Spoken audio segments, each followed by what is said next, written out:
Hi everybody, Dan Illman, Mike Beer. Race number 14 on a stakes-laden Saturday card at Gulfstream Park is the Grade 2 Mac Diarmida, going 1 3/8 miles, 3 turns on the Gulfstream Park turf configuration. It's one of 9 graded stakes races on the card. Bet them all with the DRF Bets account.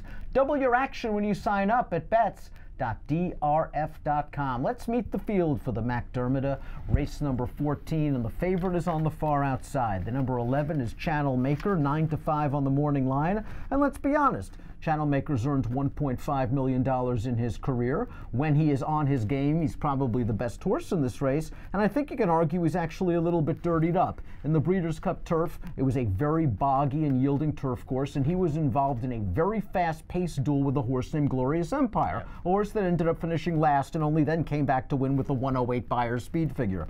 Last time out, Bill Mott took Lasix off in the Pegasus World Cup, and if you read the conditions for that race, it was because you got a substantial weight allowance with Lasix off. That and the fact that Channel Maker couldn't get his usual early position doomed him. But I didn't think he ran badly. Yeah, you know, it's interesting because it almost felt like when I watched that race back earlier that Javier Castellano had confused Channel Maker with the old Channel Maker, not the Channel Maker we saw in 2018. He just took him back at the start of the race. That's how they used to ride this horse. He would get in all kinds of trouble, and he was always, I thought, better than he looked. Starting last year when Joel Rosario took over, they started putting him into the race earlier, and it really worked for this horse. He became a Grade 1 winner. He had a really good year last year. I don't know why they decided to take him back again last time, but they did. And he never really got involved. I think, you know, listen, he has a bad post in this race. Rosario, I think, will come out and try and get a forward position in this race again. I think that's how you have to ride this horse. And at the end of the day, I just think he's better than these horses. Maybe the trip and the post will do him in. I think he's just better than these horses. Let's take a look at the Timeform US pace projector, because you mentioned the far outside post with a short run going into the first of 3 turns. They have Channel Maker, our friends at Timeform US, sitting in co-5th. I can't imagine that happening. I think Rosario has to be aggressive. We see the horse on the lead, the Best Candy, just seems like a 50-to-1 no-hoper. Right. I can't imagine Todd Pletcher and Village King getting too aggressive coming out of the gate. Golden Dragon, the horse that's sitting 4th, hasn't been within 5 lengths of the pace call in his last 5 races. Right. I wouldn't be surprised if this pace projector changes dramatically once they're on the track, and that Channel Maker assumes the lead after the first half mile. Yeah, and I think that's almost how you have to think about riding him in this race. I know the post isn't good. Rosario, you don't want to get, you know, hung up, you know, on the far outside into that first turn and all the way around that first turn, but Rosario is going to come out of there and get forward with this horse. If Channel Maker doesn't fire, the horse they have to beat is sitting in 3rd in the pace projector, and that's the number 6, Zulu Alpha, who's just been a revelation for these connections. He's won 3 out of his last 4 races, and while he got the perfect trip last time out in the W.L. McKnight handicap, and it's easy to poo-poo horses that get perfect trips. This is the kind of horse with the tactical speed to make his own trip. So I wouldn't be surprised if he gets another good one. Yeah, he's a very dangerous horse in this race. I agree with everything you said about him. He got the best trip in the race last time. He prevailed. I think you could look at it and go, well, he held off Solio at the end. Solio doesn't want to pass. He wouldn't pass anybody. But this horse, actually, I felt like handled that horse relatively easily. I think he'll get another good trip in this race, and I think he's a contender right back. I really think he's a dangerous horse in here. The 2 Village King goes out for Pletcher, and last time out he caught yielding turf in his return to turf.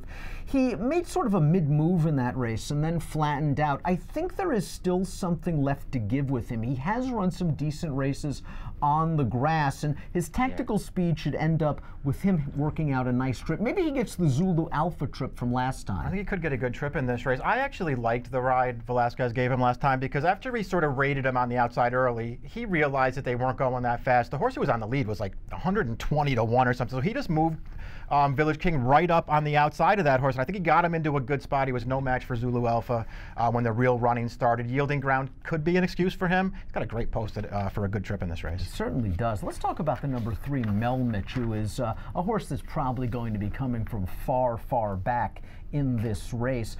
Melmich is a horse that's made his money on synthetic. He is based, of course, in Canada. He's earned over $1 million. And what can you say about a horse that's been in the exacta 31 of 43 times? It's interesting that he's only raced twice on turf in his career. Last time out in one of those little starter stakes at Gulfstream. And when I watched that race, while he was the beaten favorite, I thought it was a great prep. I kind of agree with you. I mean, it feels like a distance that's just way too short for him anyway. He was really running at the end of that race. So I really liked If you just look at it as a race to set him up for this one, I think you have to really like that performance. It feels like he's going to be fine on turf. He's a better synthetic horse, obviously, but they've run him on dirt a couple of times. He ran his race on dirt. It feels like he ran his race on turf last time.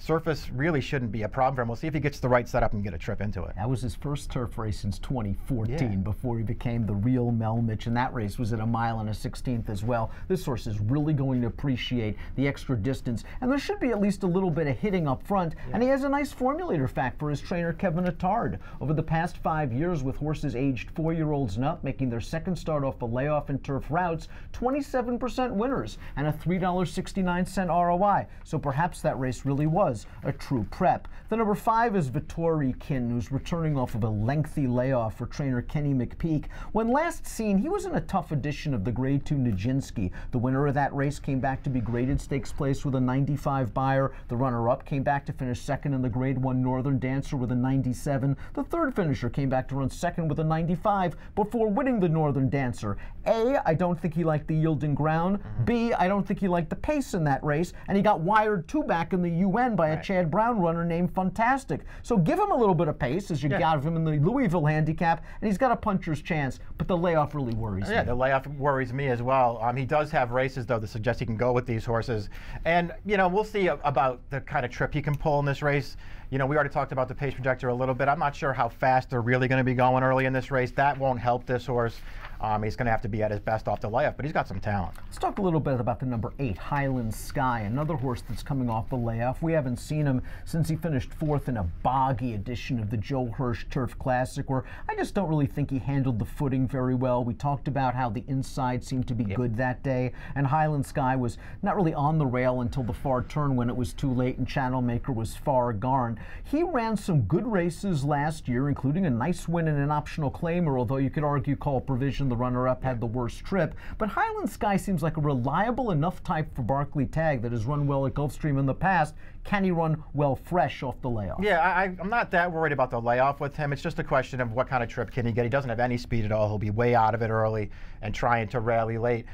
He was okay last year, I thought.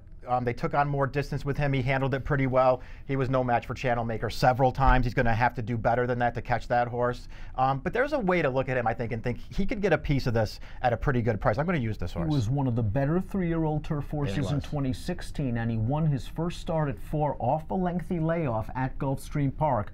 Barclay Tagg certainly knows how to get one ready off of the bench. The number 9, Coolin' Rock, looks a little bit overmatched on paper, but anytime Michael Maker claims a horse and then almost immediately stretches them out significantly in distance, that's something to keep an eye on, because he has had remarkable success over the years with those kind of horses. And Coolin' Rock is coming into this race off one of his finest performances, an 87 buyer. That being said, Maker's really going to have to work his magic here. Yeah, he's really going to have to get this horse to take a big step forward. It's interesting to see that Maker has him and is going to try and make him a distance horse too, because there was a time early in this horse's career where he looked like he had a ton of potential. It never really panned out for him. Maybe Maker can get him all the way up where he needs to be. Montclair is 9 years old. He is still kicking. He was the beaten favorite last time out in one of those little starter stakes at Gulfstream on February the 18th, but he was good enough to win 2 back, and he's won what now? In his last 9 starts, he's won 6 times. I mean, this is a horse that's a real hardy, strong veteran. And this barn has done some surprisingly good work over the past year.